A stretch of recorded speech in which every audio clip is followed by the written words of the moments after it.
एक गांव में छोटा सा तालाब था जिसमें बहुत सी मछलियां रहती थीं।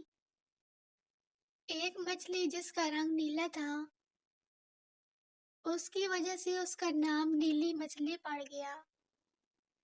नीली मछली बहुत अक्लमंद थी। वो जो भी काम करती बहुत सोच समझ कर करती थी। एक दिन उस तालाब के पास दो मछेरे आए और एक मछेरे ने कहा, ओहो, देखो तो कितनी सारी मछलियां हैं। कल हम आएंगे और इन सब मछलियों को पकड़कर ले जाएंगे। ये बात नीली मछली ने सुन ली। वो जाकर दूसरी मछलियों को सुनाने लगी। उसने जाकर दूसरी मछलियों को बताया। दूसरी मछलियां नीली मछली पर हंसने लगी और कहने लगी कि अगर तुम्हें जाना है तो जाओ, हम सब यहीं रहेंगे। उसी रात अक्लमंद नीली मछली तालाब छोड़कर छोटी झील के जरिए नदी में चली गई। दूसरे दिन वो मछेरे आए और तालाब की सारी मछलियों को पकड़कर ले गए। अक्लमंद मछली की बात ना सुनकर मछलियों को पछतावा हुआ और इस तरह से अक्लमंद मछली बच गई। इसलिए हमेशा अक्ल से काम लेना चाहिए।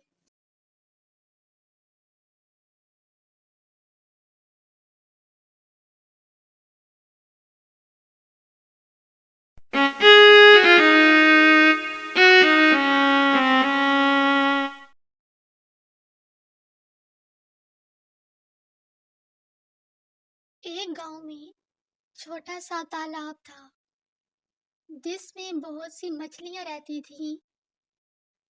एक मछली जिसका रंग नीला था, उसकी वजह से उसका नाम नीली मछली पड़ गया।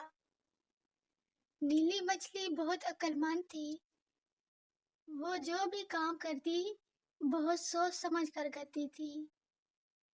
एक दिन उस तालाब के पास दो मछेरे आए और एक मछेरे ने कहा, ओहो, देखो तो कितनी सारी मछलियां हैं। कल हम आएंगे और इन सब मछलियों को पकड़कर ले जाएंगे। ये बात नीली मछली ने सुन ली। वो जाकर दूसरी मछलियों को सुनाने लगी। उसने जाकर दूसरी मछलियों को बताया।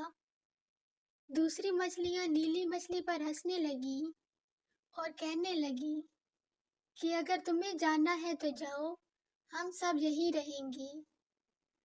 उसी रात अक्लमंद नीली मछली तालाब छोड़कर छोटी झील के जरिए नदी में चली गई। दूसरे दिन वो मछेरे आए और तालाब की सारी मछलियों को पकड़कर ले गए।